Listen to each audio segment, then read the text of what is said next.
बिस्मिल्लाहिर्रहमानिर्रहीम। अल्लाहुम्मा सल्ली अला मोहम्मद व अला आलि मोहम्मद। आप देख रहे हैं मेरा YouTube channel service rules with Nazir Gill.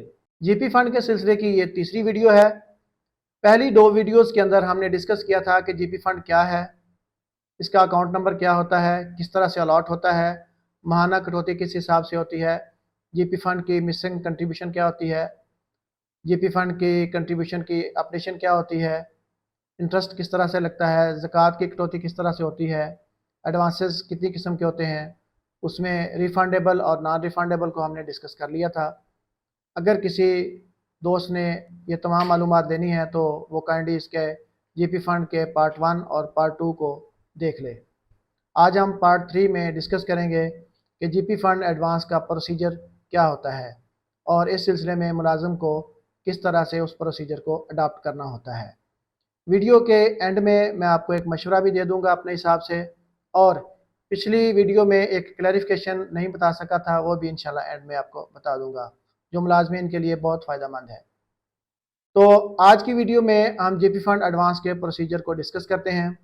जब भी किसी मुलाजम ने जीपी फंड एडवांस लेना होता है तो उसको चाहिए कि सबसे पहले वो अकाउंट्स ऑफिस में अपनी मिसिंग कंट्रीब्यूशन को चेक करवा ले।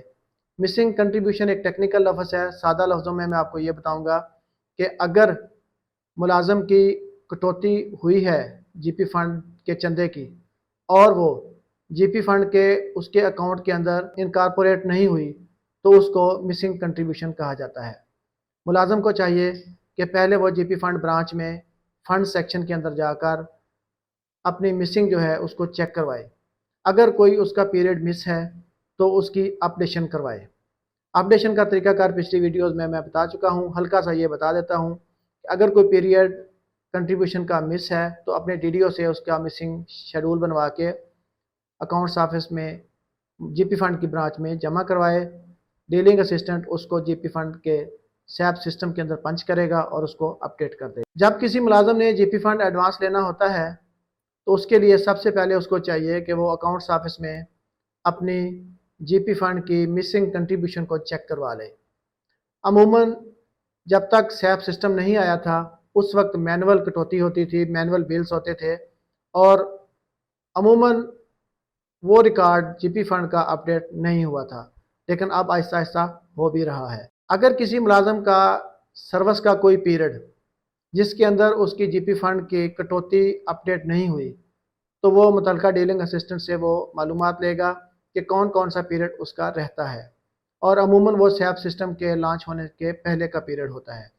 तो उसका तरीकाकार है कि वो अपने डीडीओ से अपनी मिसिंग स्टेटमेंट बनवा के तो मुतलका डीलिंग असिस्टेंट को दे, वो उसको सैप सिस्टम में पंच करके उसको अपडेट कर देगा।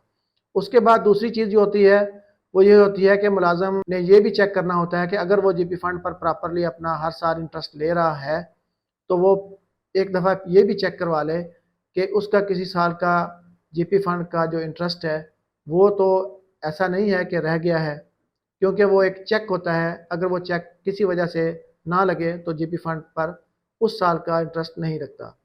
ये दोनों चीज़ें चेक करने के बाद मुलाजम को उसकी मिसिंग की अपडेट करने के बाद एक स्लिप जारी कर दी जाती है जो उसकी बैलेंस की स्लिप होती है। जीपी फंड की वो स्लिप हासिल करने के बाद मुलाजम ने अपने महकमे से रजू करना होता है।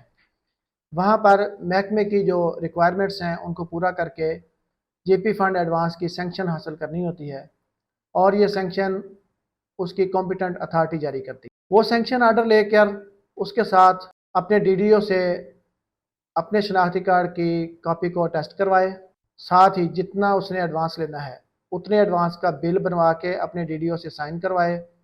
बिल के साथ वन टाइम एडजस्टमेंट फॉर्म भी अपने डीडीओ से साइन करवाए, और अगर वो नॉन गस्टेड है तो अपनी सर्विस बुक साथ लेकर और सेंक्शन ऑर्डर साथ लेकर अकाउंट्स ऑफिस में जमा करवा दे। अगर उसके तमाम कागजात मुकम्मल हैं, उसका बिल भी हर लिहाज से मुकम्मल है, तो अकाउंट्स ऑफिस उसको प्रोसेस करके उसकी पेमेंट उसके अकाउंट में ट्रांसफ़र कर देगा। पेमेंट ट्रांसफ़र होने के बाद मुलाजम को चाहिए कि वो अपनी असल सर्विस बुक जो उसने डीलिंग असिस्टेंट को जमा करवाई थी वो लाजमी वापस ले ले, अदरवाइज़ उसके लिए परेशानी बन जाएगी कि मेरी सर्विस बुक पता नहीं कहाँ गुम हो गई है।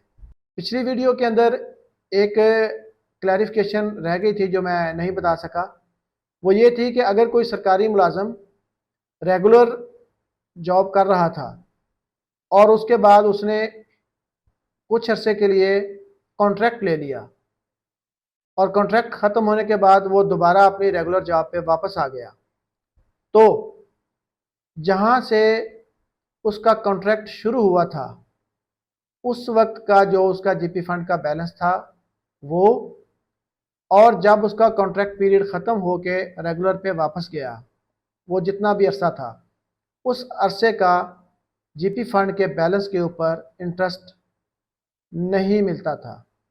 لیکن یہ بعد میں مجھے معلوم ہوا کہ یہ کلیریفیکیشن بعد میں آ گئی تھی کہ اس پیریڈ کا، اس کانٹریکٹ پیریڈ کا بیلنس کے اوپر انٹرسٹ ملنا ہے۔ ویڈیو کے اینڈ میں آپ کو مشورہ دوں گا کہ اگر آپ نے جی پی فنڈ ایڈوانس نہیں بھی لینا تو بھی جلد از جلد اپنے مسنگ کنٹریبیوشن سٹیٹمنٹ کا پتہ کریں کہ آپ کا کون کون سا پیریڈ مس ہے، اس کو جلد از جلد اپڈیٹ کروائیں تاکہ آپ کا جی پی فنڈ کا اکاؤنٹ اپڈیٹ ہو اور آپ کو کوئی پریشانی نہ ہو، نہ دوران سروس اور نہ ہی ریٹائرمنٹ کے وقت۔ دوسرا مشورہ یہ ہے کہ جب جی پی فنڈ ایڈوانس کی پیمنٹ آپ کے اکاؤنٹ میں ٹرانسفر ہو جائے تو یہ لازمی چیک کر لیجئے گا کہ یہ اتنی ہی اماؤنٹ ہے جتنی آپ نے اپنے محکمے سے ایڈوانس کی مد میں سینکشن کروائی تھی۔ اگر یہ کم یا زیادہ ہے تو بر وقت اکاؤنٹ آفس کو اس کے بارے میں مطلع کریں تاکہ اگر کوئی معاملہ ہے تو وہ ٹھیک ہو جائے۔ اور اگر آپ چاہتے ہیں کہ دیگر ملازمین کو بھی اسی طرح قوانین کی آگاہی ہو تو میری اس ویڈیو کو لائک اور شیئر کر دیں اور دوسرے لوگوں تک لازمی پہنچائیں۔ اللہ تعالیٰ آپ کو اور مجھے آسانیت عطا فرمائے، آمین، شکریہ۔